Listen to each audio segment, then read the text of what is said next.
여러분, 이상한 점이 있습니다. 부자는 빚이 많습니다. 가난한 사람보다 훨씬 많이 빚을 집니다. 서울 강남에 사는 자산 100억 원 부자를 보세요. 빚이 50억 원입니다. 순자산은 50억 원이죠. 반면 서울 변두리에 사는 자산 5억 원인 사람은 빚이 2억 원입니다. 순자산은 3억 원이죠. 부자가 빚을 25배 더 많이 집니다. 왜일까요? 부자가 돈 관리를 못해서? 아닙니다. 오히려 부자가 돈을 더 잘 씁니다. 빚을 이용해서 더 큰 부자가 되는 거죠. 서울에 사는 30대 직장인 김희문 씨는 생각합니다. 빚은 나쁜 거 아냐? 왜 부자는 빚을 많이 져? 빚에도 종류가 있습니다. 나쁜 빚과 좋은 빚이 있죠. 부산에 사는 40대 자산관리 전문가 박진실 씨는 설명합니다. 레버리지입니다. 은행 돈을 빌려서 자산을 사는 거죠. 자산이 오르면 빚 갚고도 큰 이익이 남습니다. 부자들의 핵심 전략입니다. 오늘은 부자들만 아는 레버리지의 모든 것을 정확히 알려드리겠습니다. 이 영상이 도움이 되신다면 구독 버튼과 좋아요 버튼 꼭 눌러주세요. 여러분의 작은 클릭이 더 좋은 콘텐츠를 만드는 힘이 됩니다. 그럼 시작하겠습니다. 먼저 레버리지가 뭔지 알아볼까요? 레버리지는 지렛대입니다. 작은 힘으로 큰 것을 움직이는 거죠. 금융에서는 적은 돈으로 큰 자산을 사는 겁니다. 대전에 사는 금융공학 전문가 정지렛대 씨는 설명합니다. 내 돈 1억 원으로 10억 원 자산을 삽니다. 은행에서 9억 원 빌리는 거죠. 이게 레버리지입니다. 자산이 10% 오르면 11억 원이 됩니다. 대출 9억 원 갚으면 2억 원 남습니다. 내 돈 1억 원이 2억 원이 된 겁니다. 100% 수익이죠. 레버리지 없이 1억 원만 투자했으면 10% 수익 1000만 원입니다. 레버리지 쓰면 10배 벌 수 있습니다. 첫 번째 진실, 부자는 레버리지를 적극 씁니다. 부자일수록 대출을 많이 받습니다. 광주에 사는 자산 50억 원 이부자 씨를 보세요. 부동산 투자자입니다. 2015년 강남 빌딩을 샀습니다. 100억 원짜리 빌딩이었죠. 자기 돈은 30억 원만 넣었습니다. 은행에서 70억 원 빌렸습니다. 2026년 빌딩 가격이 200억 원이 됐습니다. 2배 올랐죠. 대출 70억 원 갚으면 130억 원 남습니다. 투자금 30억 원이 130억 원이 됐습니다. 10년 만에 4.3배 수익입니다. 레버리지 없이 30억만 투자했으면 60억이 됐을 겁니다. 2배 수익이죠. 레버리지로 수익을 2배 이상 늘린 겁니다. 인천에 사는 부자연구 전문가 최래버 씨는 설명합니다. 부자들은 레버리지 없이 투자 안 합니다. 항상 은행 돈을 섞어서 투자하죠. 수익률을 극대화하는 겁니다. 미국 억만장자 통계를 보면 평균 레버리지 비율이 60%입니다. 자기 돈 40, 빌린 돈 60으로 투자하는 겁니다. 두 번째 진실, 레버리지는 세금도 절약합니다. 이자는 비용 처리됩니다. 세금을 줄이는 거죠. 서울에 사는 30대 김건물 씨를 보세요. 상가 건물을 가지고 있습니다. 월세 수입이 월 1000만 원입니다. 전액 자기 돈으로 샀다면 연 1억 2천만 원 수입입니다. 세금을 40% 낸다면 4,800만 원 납니다. 순수익 7,200만 원이죠. 하지만 50%를 대출받았다면 이자가 연 3천만 원입니다. 수입 1억 2천만 원에서 이자 3천만 원 빼면 9천만 원입니다. 세금을 9천만 원에 40%, 3,600만 원 냅니다. 순수익은 9천만 원 마이너스 3,600만 원, 5,400만 원입니다. 전액 자기 돈일 때 7,200만 원보다 적네요. 하지만 투자금을 비교하세요. 전액 자기 돈 10억 원 투자해서 7,200만 원 수익, 수익률 7.2%. 레버리지 사용 5억 원 투자해서 5,400만 원 수익, 수익률 10.8%. 수익률이 50% 높습니다. 부산에 사는 세무사 박절세 씨는 설명합니다. 레버리지는 세금도 줄입니다. 이자 비용이 소득을 낮추니까요. 부자들이 대출을 좋아하는 이유죠. 세 번째 진실, 인플레이션이 빚을 갚아줍니다. 물가가 오르면 빚의 실질 가치가 줄어듭니다. 대전에 사는 40대 정인플레 씨를 보세요. 2015년에 10억 원 빌렸습니다. 아파트를 샀죠. 2015년 물가지수가 100이었습니다. 2026년 물가지수가 130입니다. 30% 올랐죠. 10억 원의 실질 가치는 7억 7천만 원입니다. 물가가 오르는 동안 빚의 가치가 줄어든 겁니다. 게다가 월급도 올랐습니다. 2015년 월 400만 원에서 2026년 월 600만 원이 됐습니다. 2015년에는 대출 이자 월 50만 원이 월급의 12.5%였습니다. 2026년에는 월 50만 원이 월급의 8.3%입니다. 부담이 줄어든 겁니다. 광주에 사는 화폐가치 전문가 이실재 씨는 설명합니다. 인플레이션은 채무자한테 유리합니다. 빚의 실질 가치가 줄어드니까요. 부자들이 장기 저금리 대출을 좋아하는 이유죠. 역사를 보면 인플레이션 시기에 부자가 더 부자가 됩니다. 빚이 많을수록 유리한 겁니다. 네 번째 진실, 좋은 빚과 나쁜 빚이 있습니다. 모든 빚이 좋은 건 아닙니다. 구분해야 합니다. 인천에 사는 50대 최고분 씨를 보세요. 재무설계사입니다. 좋은 빚은 뭘까요? 자산을 사는 빚입니다. 부동산 담보대출, 사업자금 대출. 이 돈으로 자산을 삽니다. 자산이 수익을 냅니다. 나쁜 빚은 뭘까요? 소비하는 빚입니다.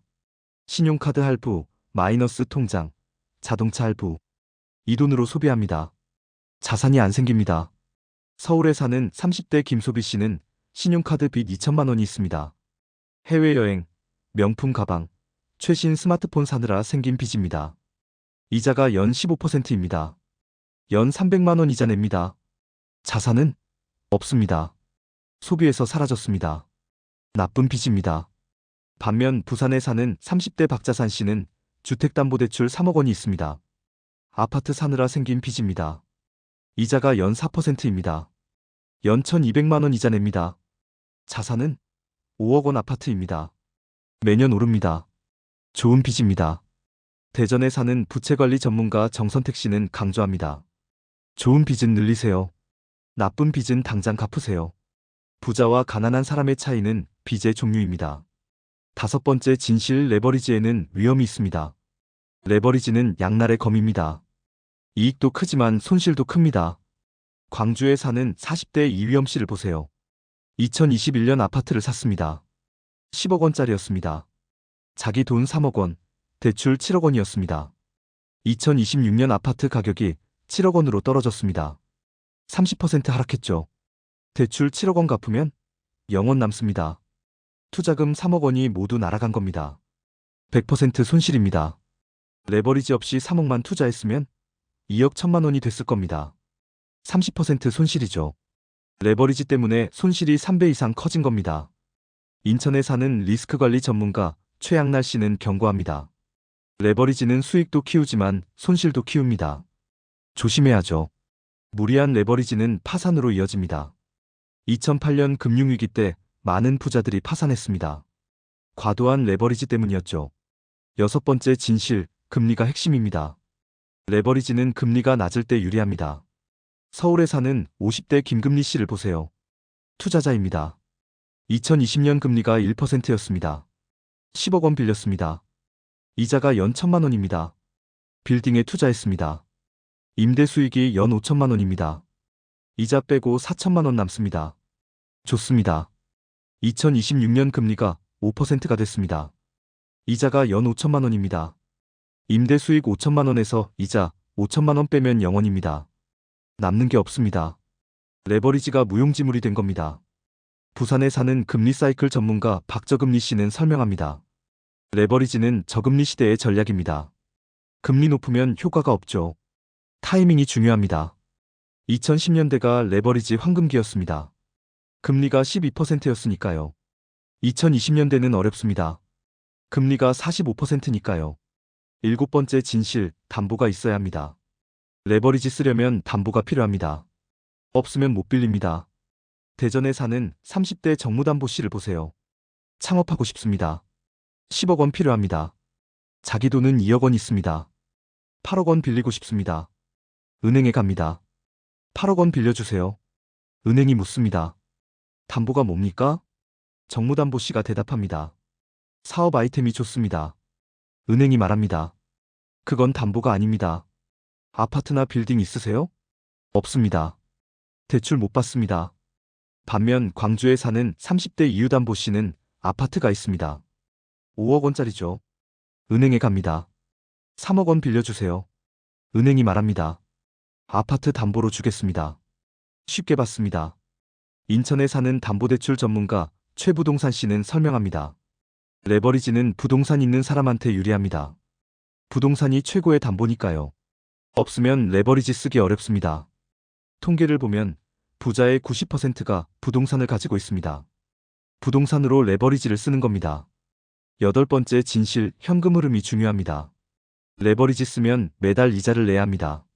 현금 흐름 관리가 핵심이죠. 서울에 사는 40대 김현금 씨를 보세요. 상가를 샀습니다. 10억 원짜리입니다. 자기 돈 3억 원, 대출 7억 원입니다. 월 이자가 300만 원입니다. 월세 수입은 200만 원입니다. 100만 원 부족합니다. 월급에서 보태야 합니다. 월급이 500만 원인데 100만 원을 보태면 부담됩니다. 힘듭니다. 반면 부산에 사는 40대 박흑자 씨도 상가를 샀습니다. 똑같이 10억 원짜리입니다. 월 이자 300만 원입니다. 월세 수입은 400만 원입니다. 100만 원 남습니다. 여유가 있습니다. 편합니다. 대전에 사는 현금 흐름 전문가 정수지 씨는 강조합니다. 레버리지는 현금 흐름이 양수여야 합니다. 수입이 이자보다 많아야죠. 안 그러면 버티기 힘듭니다.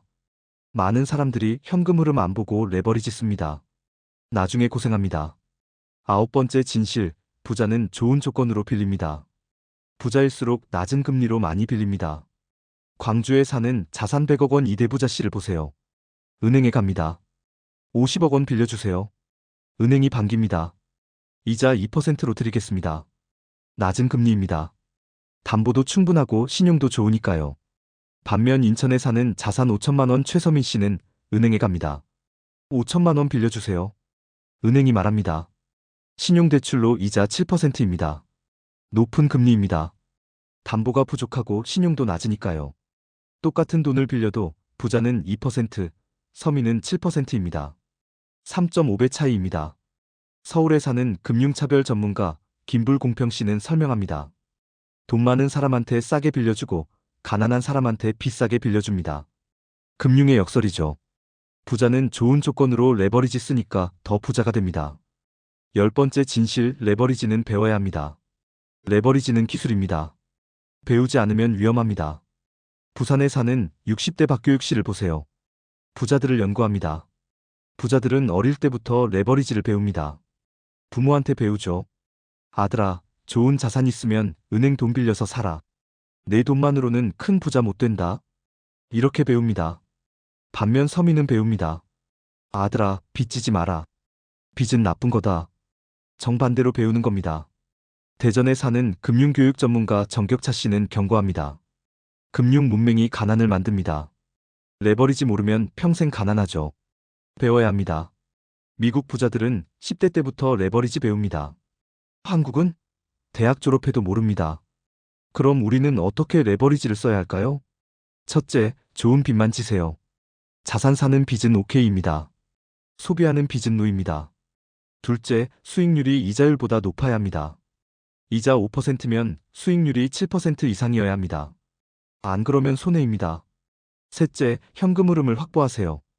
월세나 배당으로 이자를 커버해야 합니다. 월급으로 보태면 위험합니다. 넷째, 담보를 확보하세요. 부동산부터 사세요.